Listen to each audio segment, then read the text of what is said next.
초경 후에 얼마나 크는지 어머니들이 굉장히 걱정을 하세요. 초경 후는 마지막 1년, 초경 후 1년까지 제대로 크고요. 2년째부터는 확실하게 감속합니다. 그래서 1, 2년 안에 키가 최종 키까지 거의 완성된다고 보시면 되는데, 다 생물학적으로 초경을 한다는 건 어떤 뜻이냐면 이제는 종족 번식, 우리가 동물로 생각하면 종족 번식이 가능하다라는 뜻이죠. 아기 낳기 좋은 몸으로 바뀌는 다른 성장으로 전환이 됩니다. 그게 이제 가슴이 커지고 엉덩이가 커지고 어깨가 넓어지고, 그런 전환이 1, 2년 안에 확 빨리 될 수가 있어요. 그게 더 빨리 되면 될수록 키하고는 이제 조금 멀어지게 되는 거죠. 그리고 우리가 골다공증 같은 게 있는 경우에 여성 호르몬을 처방을 받잖아요. 여성 호르몬이 하는 일이 뭐예요? 골당 간의 융합을 촉진합니다. 초경을 하면 여성 호르몬이 굉장히 풍부하게 나오기 시작하거든요. 성장판이 열려있다는 것은 골단 경계선처럼 이렇게 떨어져 있는데 이게 빨리 아무는 역할을 해요. 그래서 이제 초경 후는 감속기가 맞고, 감속하는 기간이 정해져 있어요. 이제 초경 후에 이제 데이터 상으로 최종 키까지는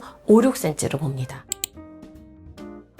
부모님들한테 말씀드릴 수 있는 건, 중요한 것은 초경 자체보다 이후 남아있는 성장판과 성장 환경을 얼마나 잘 관리하느냐에 있다고 볼 수 있어요. 호르몬이 나오고 있어도 그걸 갖다 다 쓰는 수용 능력 같은 거 있어요. 이때부터는 생리를 할 수 있다라는 수치에서 계속 안 올라가고 관리를 하면, 그걸 계속 유지하면서 1년, 2년 초경을 계속 지연을 하면 그대로 계속 커요. 그러면 초경을 무조건 늦춘다고 해서 또 키가 잘 크는 것도 아니고. 그렇죠. 초경만 늦어지는 경우가 있죠. 잘 크게 하기 위한 생활관리랑 성장을 방해하는 다른 요인들이 있으면은 비만이든 뭐 갑상선이든 식습관이든 수면 습관이든 최대한 이제 해결을 해주고, 모든 게 다 조화로워야 키가 잘 큽니다.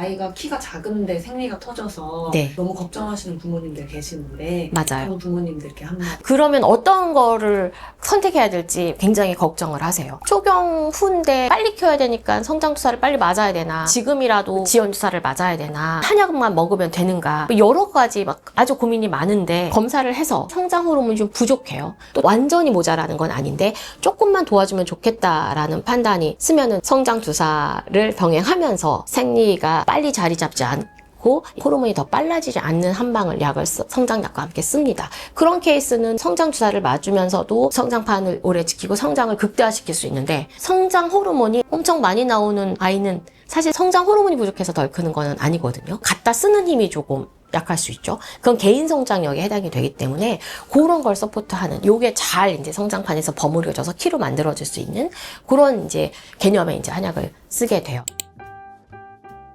자, 생리에 관한 치료는 예전부터 자궁은 제2의 심장으로 생각이 돼서 예전부터 한방에서 많이 했습니다. 요즘 젊은 부모님들이 생각하기에는 생리는 호르몬이 연관이 되기 때문에 한약의 호르몬이야, 이렇게 잘못 오해하시는 경우가 많은데, 그렇지 않고 호르몬을 내뿜는 뇌하수체라든가 자궁이라든가 부신이라든가에 대한 밸런스를 잘 맞춰주면 과도하게 어느 한 부분의 호르몬이 지나치게 오르지 않아요. 아기집이 차가워서 임신이 잘 안 된다, 생리가 불순하다, 아기집을 따뜻해져야 된다, 어혈을 없애줘야 된다, 이런 얘기는 들어보신 적이 있을 거예요. 그런 거랑 반대로, 반대 개념으로 치료하신다고 생각하시면 돼요. 너무 과도하게 아기집으로 기운이 몰려있어, 그럼 풀어주고, 뇌하수체로 너무 기운이 몰려있으면 풀어주고, 빨라지고 있는 호르몬들이 편안하게 자리를 잡아요. 물론 그 성장 주사나 지연 주사처럼 직접적이지 않기 때문에 수치 자체를 확 떨어뜨리거나 성장물을 확 올리거나 하진 않겠지만,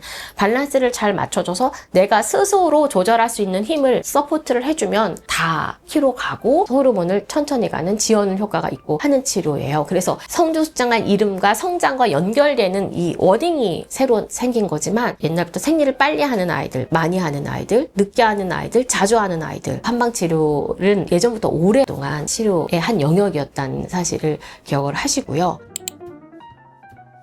체중키가 작죠. 체중키가 작으면 사실은 기운을 담는 그릇도 작다는 뜻이에요. 이런 경우에는 가장 문제가 되는 게 체력이, 성인이 돼서도 체력이 조금 많이 달리는 느낌이 있어요. 조금 더 건장하고 잘 자라고 잘 먹고 튼튼하고 이렇게 자랐으면 좋지 않았을까라는 생각을 하죠. 담는 체격이 어느 정도 적당히 돼야, 면역력하고는 좀 다른 개념인데, 적당한 키와 적당한 체격이 있어야 사실은 견디는 체력도 조금 나오는 것 같거든요. 그리고 무조건 큰 게 좋다라기보다는 일단은 내가 이만큼 클 수 있는데 작았던 것은 뭔가 밸런스가 안 맞거나 불균형하다는 이유이기 때문에 그런 거를 맞춰주는 거는 아이를 바르게 건강한 성장을 위해서 중요하다고 생각을 합니다. 그래서 작은 키에 시작하는 것은 몸에 무리도 되고요. 체중 키가 작아질 수 있어서 문제가 될 수가 있습니다.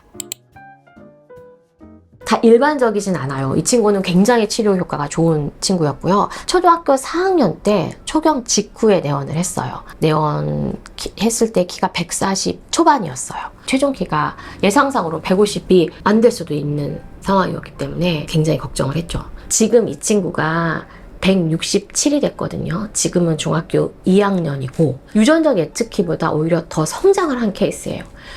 이 친구는 사실은 굉장히 열심히 생활관리를 스스로가 잘하는 아이였고 초반에 이제 158 정도 될 때까지는 계속 도와줬어요. 도와주고 잘 자고 잘 먹고 그 다음에 운동하고 밤에도 공부를 하는 경우는 밤에 일찍 자고 새벽에 공부로 이제 생활 습관을 아침형으로 다 바꿨고 중요한 것은 어쨌든 여자아이들이나 남자아이들이나 급성장기를 얼마나 관리하느냐 초경을 했든 직전이든 초경을 할 예정이든 뭐 여러 케이스마다 다르지만 그때 얼마나 어떻게 잘 보내냐에 따라서 키가 결정된다고 볼 수 있습니다. 예상하지 못하는 초경이기 때문에 부모님들이 놀라죠. 가슴이 충분하고 키도 충분하고 음모도 발달됐고 누가 봐도 얘는 초경하겠다 싶은 상황에서 초경을 하는 거는 예측을 할 수가 있잖아요. 근데 아이가 갑자기 준비가 안 됐는데도 하는 것처럼 느껴질 때가 있어요. 안에 있는 호르몬 움직임과 외부 육안으로 확인하는 2차 성징의 증상이 완벽하게 일치하지 않는 경우가 많아서 그렇거든요. 일단 초경을 했어. 그러면 어머니 자책하기 시작하시는데 못 알아챈 거에 대해서 그러지 마시고 빨리 내원을 하셔서 그 상황에 맞는 조치를 빠르게 도와주는 게 가장 중요하다고 말씀드리고 싶습니다. 일단 자책은 금물이에요. 그때부터 시작하셔도 돼요.